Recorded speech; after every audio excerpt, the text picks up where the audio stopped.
Hey guys, I'm back with another review. Today I'm going to review a book that I think a lot of people might recognize from a viral interview with Fox News or with a Fox affiliate. And it's Zealot, The Life and Times of Jesus of Nazareth by Reza Aslan. This book was published in July of 2013 by Random House.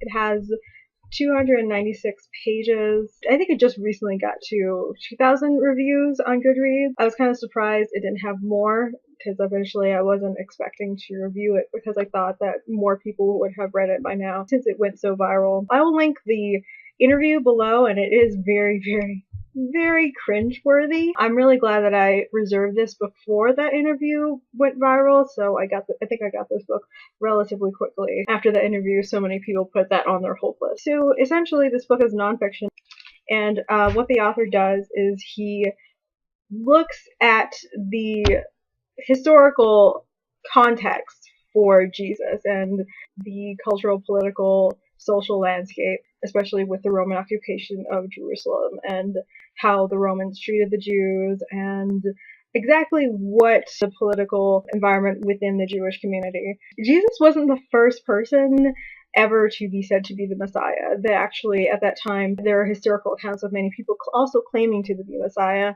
and to free the Jews from the oppression and taxation, heavy taxation by the Romans. This book really puts into context some of the things that Jesus is historically cited as saying. One of the very interesting things was the Good Samaritan parable that everyone learns about is that a man is beaten and robbed and he is left naked and he's left to die on the road, and then two people pass him and then a Samaritan sees him and then takes care of him.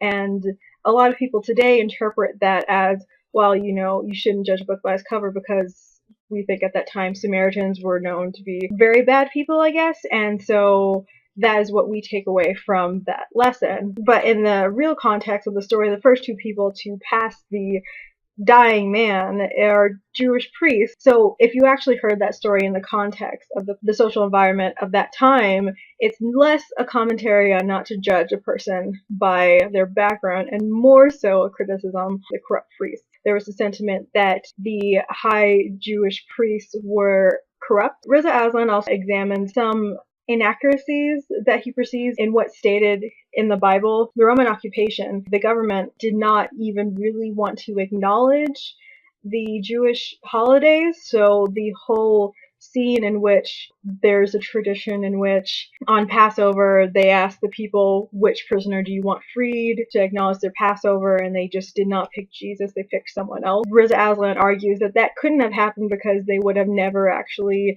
have wanted to acknowledge Jewish holidays, because for the large part the Romans really didn't like the Jewish people. They felt that they were backwards people, they felt that their religion was old and archaic, and they felt that they were weird and not as modern, I guess. That is what I kind of gather from other books that I've read about that time period and how the Jews were treated by the Roman Empire. So pretty much the first part of the book goes through the political and social environment before Jesus is chronologically born and is living, and then the second part is what was going on during his life and what issues he actually was seeing every day. And the last part was kind of looking at how this image of Jesus that we know kind of was formed. That's pretty much this book.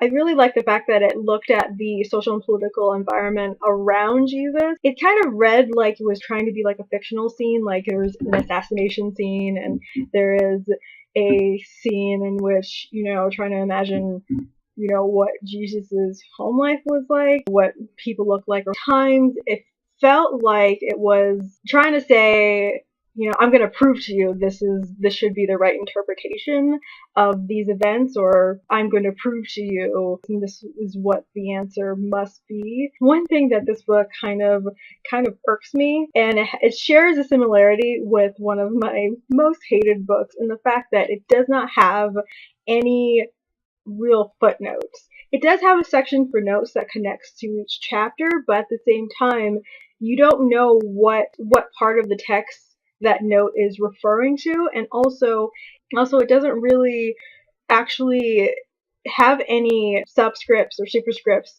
to denote where he got that piece of information from. It does have a bibliography, but I don't know exactly what piece of information that he used where from this bibliography, and that really disturbed me. Not that for every book I look up all of the sources and I verify everything from the book, but if I want to feel confident in the knowledge of the book, the nonfiction book that I'm reading, I would prefer to have the ability to trace back something specific that I read to a source, and I don't feel like I can do that here. The only thing that he really cites are the actual Bible passages, and so he cites, the book and the chapter. That's pretty much all he does. But, if, he got this particular interpretation of events from this scholar, or he is directly disagreeing with that scholar, I don't know if that's the case if I read a particular piece of information from this book. It seems like this book really wasn't written for people who care about citations and notes. I've read other books in a similar vein. One of my favorite nonfiction authors, and also his religious historians, is Elaine Pagels. And I think I've pretty much read most of her books, but she does a very, very good job of writing about the early Christian community, and she writes about different aspects of them. I really did enjoy her books, and there's one part, and it was talking about the Nicene Creed, and he's like, you can't just say this is this.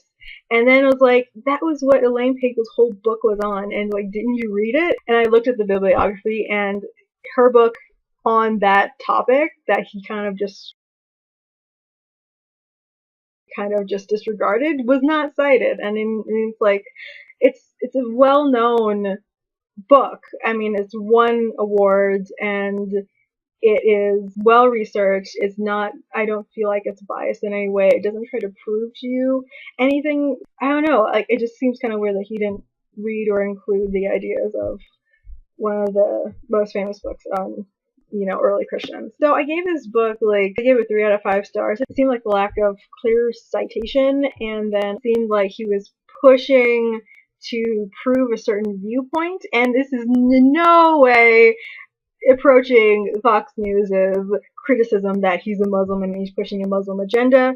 It's not like that. It's just like he's just kind of pushing a particular interpretation of how socially people interacted, or how much of one guy was a dick to another guy, and how much two people must have hated each other, or it kind of seemed like he was giving some people too much character when I don't really think that you have enough in the historical record to characterize them that well. So in that sense, it kind of seems, some parts seem a bit like he's describing a fictional character, but they're real people, and it kind of seemed a bit forced in that sense. Anyway, yeah, that was my review. I hope you liked it. Talk to you guys later. Bye.